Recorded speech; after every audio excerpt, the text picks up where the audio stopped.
సచిన్ రాజ్ అత్యాధునిక world class physiotherapy treatment తో అన్ని రకాల నొప్పులకు శాశ్వత పరిష్కారం. నమస్తే, వెల్కమ్ టు సుమన్ టీవీ. నేను విష్ణు. ప్రస్తుతంతో పాటు సర్టిఫైడ్ ఫైనాన్షియల్ ప్లానర్ మాధవిరెడ్డి గారు ఉన్నారు. వారితో మాట్లాడదాం. నమస్తే మాధవిరెడ్డి గారు. నమస్తే అండి. మాధవిరెడ్డి గారు, బంగారం ధరలు అమాంతం కిందకి తగ్గిపోతున్నాయి. మొన్న ఆ మధ్య వరకు 60,000, 62,000, 63,000 వరకు మాట్లాడుకున్నాం. ఇప్పుడు చూస్తే ఏమో అమాంతం దగ్గర 22 క్యారెట్స్ 10 గ్రామ్స్ 53,000 చేంజ్కి వచ్చేసింది. అండ్ 24 క్యారెట్స్ 10 గ్రామ్స్ వచ్చేసి 57,000 చేంజ్ ఉంది. అంటే ప్రజెంట్ ఇప్పుడు మనం ఈ వీడియో చేస్తున్న సందర్భంలో లైవ్లో ఉన్న రేట్స్ ఇవి. సో ఎందుకంటారు బంగారం ధరలు ఇంత అనూహ్యంగా కిందకి తగ్గిపోయాయి? అదేవిధంగా ఇన్వెస్ట్మెంట్ చేసుకోవడానికి ఇది సరైన సమయం ఏనా? Question mark. సో చాలా మందికి గుడ్ న్యూస్ అండి. ఎవరైతే ఇంకా గోల్డ్ కొనాలి, చాలా రేట్ అయింది అంటే 60,000 అనేగానే కొంచెం భయపడిపోయి కొంతమంది కొనలేని వాళ్ళకి ఇది గుడ్ న్యూస్ అనే మనం చెప్పుకోవచ్చు. ఆల్మోస్ట్ 57,000 మనం చూస్తున్నాము. 24 క్యారెట్ అండ్ 22 క్యారెట్ అయితే ఆల్మోస్ట్ 53,000 వరకు వచ్చింది. సో ఇంకా మనకి ఇంకా తగ్గినట్లయితే అది 55,000 కూడా 24 క్యారెట్, ఇదేమో 50,000 కూడా వచ్చే అవకాశం ఉంది. So it's a good news for them అండి.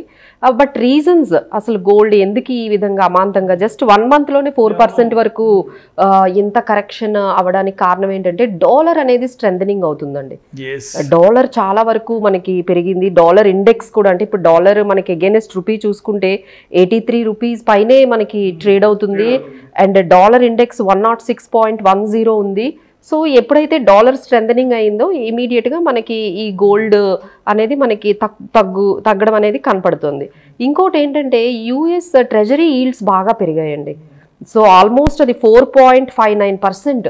అంటే యూఎస్లో మనకి ఇంట్రెస్ట్ రేట్స్ చాలా వరకు పెరిగాయి. సో అంటే ఇన్వెస్ట్మెంట్స్ అన్నీ ఈ గోల్డ్ నుంచి బాండ్ ఈల్డ్స్కి వెళ్తున్నాయి. బాండ్స్ వైపు ఈ ఇన్వెస్ట్మెంట్స్ అన్నీ కూడా డాలర్ వైపు వెళ్తున్నాయి, డైవర్ట్ అవుతుంది. అంటే ఇప్పుడు సేఫెస్ట్ హెవెన్ అంటే ఏమనుకుంటాము? గోల్డ్ అనుకుంటాము, ఆ తర్వాత డాలర్, ఆ తర్వాత మన బాండ్స్. సో ఇప్పుడు ఏమవుతుందంటే ఈ గోల్డ్ కన్నా ఇవి బాగున్నాయి. ఎందుకంటే ఇంట్రెస్ట్ రేట్స్ అక్కడ 1%, 2% ఉండడమే ఎక్కువ అనుకునేవాళ్ళు. అలాంటిది ఇప్పుడు అక్కడ 4.5% వస్తుందంటే డెఫినెట్లీ సేఫ్ అండ్ విత్ 5% అవి వస్తుంది అనగానే మొత్తం ఇన్వెస్ట్మెంట్స్ అన్నీ కూడా US treasury bond yield rates పెరగడం వల్ల ఈ అసెట్ క్లాస్ గోల్డ్ నుంచి ఇన్వెస్ట్మెంట్స్ అన్నీ కూడా ఈ బాండ్స్ వైపు వెళ్ళిపోయాయండి. That is the first and foremost reason. And తర్వాత యుఎస్ ఎకానమీ కూడా స్ట్రాంగ్ అవుతుంది అనే మనకి కొన్ని ఇండికేటర్స్ వచ్చాయి. లైక్ మీరు చూసారు లేదో, క్రూడ్ ఆయిల్ కూడా ఆల్మోస్ట్ $93 పర్ బ్యారెల్ ట్రేడ్ అవుతుంది. మొన్నటి వరకు $80-85 పర్ బ్యారెల్ ఉండేది. ఇప్పుడు మళ్ళీ crude oil $93 per barrel trade అవుతుంది. అంటే ఎకనామిక్ యాక్టివిటీస్ కూడా బాగా గ్రో అవుతున్నాయి అనగానే వెంటనే ఇక్కడ నుంచి అమౌంట్ అంతా కూడా మనకి అదర్ అసెట్ క్లాసెస్కి వెళ్ళిపోతుందండి, షిఫ్ట్ అవుతుంది. ఎప్పుడైతే రిస్క్ ఉంది అంటేనే గోల్డ్ వైపు వస్తుంది. But when economy is growing, other asset classes are performing well అనగానే అసెట్ క్లాసెస్, డిఫరెంట్ అసెట్ క్లాసెస్కి మనీ అనేది ఫ్లో అయిపోతుంది. So that is what is happening, the shifting అనమాట. ఈ అసెట్ క్లాస్ నుంచి వేరే అసెట్ క్లాస్కి వెళ్తుంది. So these are all reasons. ఇంకోటి ఏంటంటే యుఎస్ సెంట్రల్ బ్యాంక్ కూడా ఫెడ్ రేట్స్ ఇక ముందు ఇంకొంచెం పెంచే అవకాశం కూడా ఉంటుంది అనేది ఒక ఇండికేటర్ వచ్చిందండి. అంటే హాకిష్ ఉంటాము, అంటే ఇక ముందు ఇంట్రెస్ట్ రేట్స్ తగ్గించకపోయినా అలానే మెయింటైన్ చేస్తాము, లేదు ఇంకొంచెం పెంచుతాము అనగానే ఇంకొంచెం అమౌంట్ అనేది టువర్డ్స్ ఈ బాండ్స్కి అనేది వెళ్ళిపోతుంది. ఎందుకంటే ఇంట్రెస్ట్ వస్తుంది కదా, హయ్యర్ ఇంట్రెస్ట్ రేట్స్ వస్తున్నాయి కాబట్టి అది ఒక రీజన్ అండి. So these are all reasons why gold is coming back to the levels of maybe 55,000 కూడా మనం చూడొచ్చు. ఇప్పుడు 57,024 క్యారెట్ ఉంది. సో మేబీ 55,000 కూడా రావచ్చండి. సో అయితే గోల్డ్కి సంబంధించి ఈ మధ్య కాలంలో ఈ పెద్ద షోరూమ్స్ ఏవైతే ఉంటాయో వీళ్ళు కొన్ని గోల్డ్ స్కీమ్స్ నడుపుతుంటారు. అంటే ఒక 10 months 11 months మనం ఎవ్రీ మంత్ ఒక ఇన్స్టాల్మెంట్ లెక్క అమౌంట్ కట్టుకుంటూ పోతే ఒక 11 months కట్టామనుకోండి, లాస్ట్ 12th month అమౌంట్ కట్టాల్సిన అవసరం లేదు. సో ఆ 11 months కట్టిన అమౌంట్ ఏదైతే ఉందో, ఎంతైతే జమ అయిందో దానికి ఒక ఆర్నమెంట్ ఇస్తాము అంటూ కూడా గత కొద్ది సంవత్సరాలుగా ఈ గోల్డ్ స్కీమ్ అనేది నడుస్తుంది పెద్ద షోరూమ్స్కి సంబంధించి.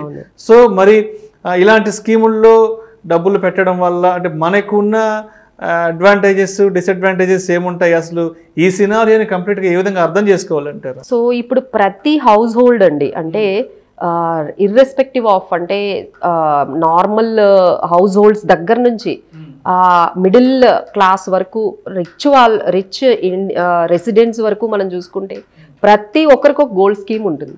Starting from 3,000, 1,000, 10,000, 20,000 per month.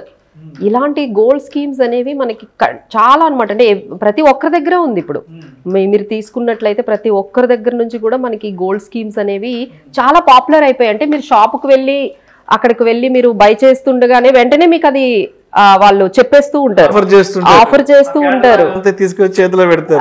ఇదిగోండి దీనివల్ల ఈ బెనిఫిట్స్ ఉన్నాయి, నెక్స్ట్ మీ మ్యారేజ్ డేకి కానీ నెక్స్ట్ బర్త్డేకి మళ్ళీ ఇంకొక ఆర్నమెంట్ కొనుక్కోవచ్చు, మీరు ఒకేసారి కొనుక్కోలేకపోతున్నారు కాబట్టి ఇన్స్టాల్మెంట్స్ లో మీరు బై చేసుకుంటే మీకు బాగుంటుంది, ఒక సేవింగ్ లాగా ఉంటుందండి. డెఫినెట్లీ ఎస్ అండి, ఇది ఒక సిస్టమాటిక్ సేవింగ్ అనేదే చెప్పొచ్చు. ఇది మిమ్మల్ని ఒక డిసిప్లైన్డ్ గా ఇన్వెస్ట్మెంట్ చేయడానికైతే హ్యాబిచువల్ గా సేవింగ్స్ అయితే మాత్రం తీసుకెళ్తుంది మిమ్మల్ని. అది ఒకటి మంచిది. అంటే అది సేవింగ్ వరకు బానే ఉంది. బట్ దాని మీద రిటర్న్స్ ఇంకా అదర్ పారామీటర్స్ మనం మాట్లాడుకున్నట్లయితే, ఫస్ట్ అదర్ పారామీటర్స్ ఏంటంటే, ఎక్కడైతే మీరు ఆ గోల్డ్ స్కీమ్ తీసుకున్నారో ఆర్నమెంట్ మళ్ళీ అక్కడే తీసుకోవాలి. మీరు నాకు అక్కడ ఆ టైంలో మీకు అక్కడ అది నచ్చలేదు అనుకోండి, ఆ మనీ తీసుకుని వెళ్ళి వేరే షాప్ లో కొనుక్కోలేరు కదా. You have to stick to that jeweller. మీరు ఎక్కడైతే స్కీమ్ తీసుకున్నారో ఆ జ్యువెలరీ షాప్ లోనే వాళ్ళు ఎంత చెప్పినా, వాళ్ళు ఎలాంటి ఐటమ్స్ పెట్టినా, ఎలాంటి మోడల్ పెట్టినా మీకు నచ్చినా నచ్చకపోయినా అక్కడ తీసుకోవాలి. అంటే మీరు అక్కడ లాక్ అయిపోయారు అక్కడ. తర్వాత ఇంకొక పాయింట్ ఏంటంటే, అసలు 1-2 ఇన్స్టాల్మెంట్స్ ఆపేస్తే ఏం జరుగుతుంది?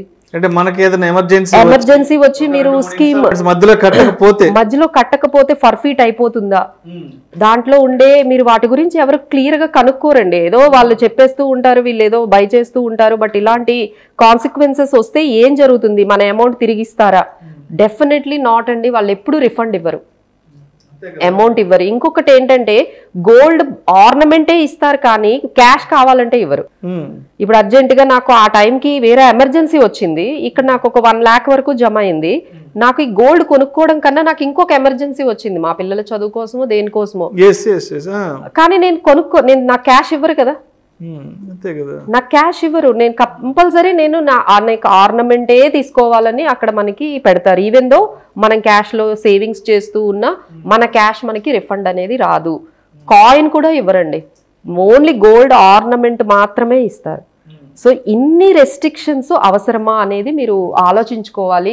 మధ్యలో ఇన్స్టాల్మెంట్ ఆపేస్తే ఏమవుతుంది? మనకు అర్జెంటుగా క్యాష్ అవసరమయ్యి గోల్డ్ వద్దు అనుకుంటే నిజంగా ఇస్తారా? మనకు అక్కడ ఆర్నమెంట్ నచ్చకపోయినా అక్కడే కొనుక్కోవాలా? అవన్నీ. ఇంకా ఇవి కాకుండా రిటర్న్స్ కూడా చూసుకుంటే ఏం రిటర్న్స్ ఇస్తారండి?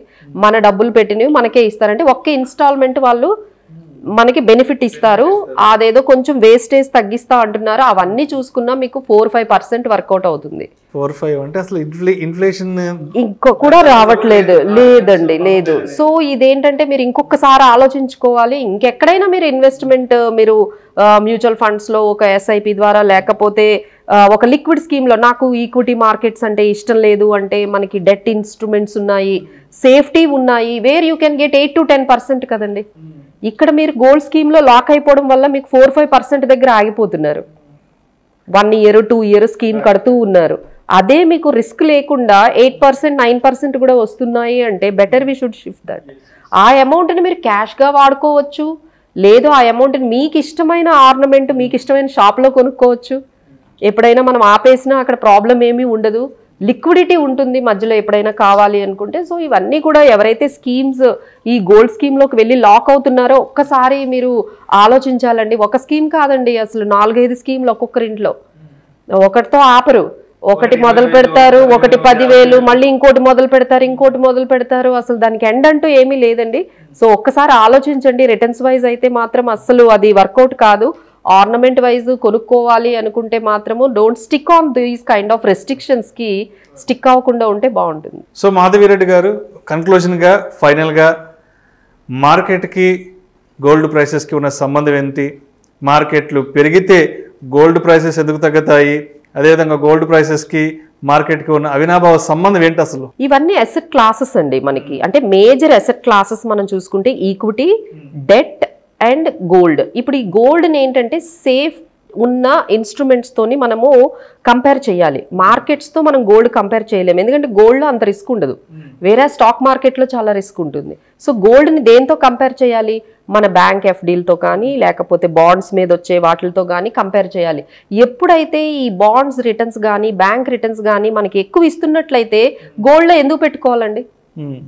గోల్డ్లో ఎప్పుడు పెట్టుకోవాలి? వెన్ ఇట్ ఈస్ గివింగ్ 7-8% మనకి రిటర్న్స్, 9% రిటర్న్స్ ఇస్తే గోల్డ్లో పెట్టుకోవాలి. బట్ మనం చూస్తున్నాం అంత రిటర్న్స్ ఏమీ గోల్డ్లో మనకి కన్సిస్టెంట్గా రావు. కాబట్టి దానికన్నా బెటర్, సేఫ్ అండ్ బెటర్ ఉన్న ఇన్స్ట్రుమెంట్స్ చాలా ఉన్నాయి కదా, సో వాటిల్లో మనం పెట్టుకుంటే బెటర్ అండి. అఫ్ కోర్స్ మీరు కన్జంప్షన్ వైజ్ ఒక లిమిట్ పెట్టుకొని ఇన్ని గ్రామ్స్ ఉండాలి, మనకు 200 గ్రామ్స్ ఉండాలి, లేదు 100 గ్రామ్స్ అనేది ఒక లిమిట్ పెట్టుకోండి. ఆ లిమిట్ దాటిన తర్వాత ఇంకా ఆపేయడం బెస్ట్ అండి. ఆ లిమిట్ అనేది చాలా మందికి లేకుండా పోయింది. ప్రతి ఇంటికి ఒక లిమిట్ పెట్టుకోవాలండి. మనకి ఎంత గోల్డ్ అవసరం, మనకి 200 గ్రామ్సా, 100 గ్రామ్సా, 300 ఒకటి ఫిక్స్ చేసుకోండి. ఎప్పుడైతే మీరు ఆ రీచ్ అయిపోయారో అక్కడ నుంచి మీరు షిఫ్ట్ అయిపోవాలి, అంతే. Thank you so much Madhavi Reddy గారు. ప్రస్తుత తరుణంలో బంగారం ధరలు ఎందుకు తగ్గుతున్నాయి, దానికి గల కారణాలు ఏంటి, అదేవిధంగా ఈ జ్యువెలరీ షోరూమ్స్లో గోల్డ్ స్కీమ్స్లో ఇన్వెస్ట్ చేయడం ఎంతవరకు మంచిదంటారు అనే అంశం గురించి మీ విశ్లేషణ ద్వారా ప్రేక్షకులకు చాలా చక్కగా, చాలా క్రిస్టల్ క్లియర్గా తెలియజేశారు. Thank you so much Madhavi Reddy గారు. Thank you.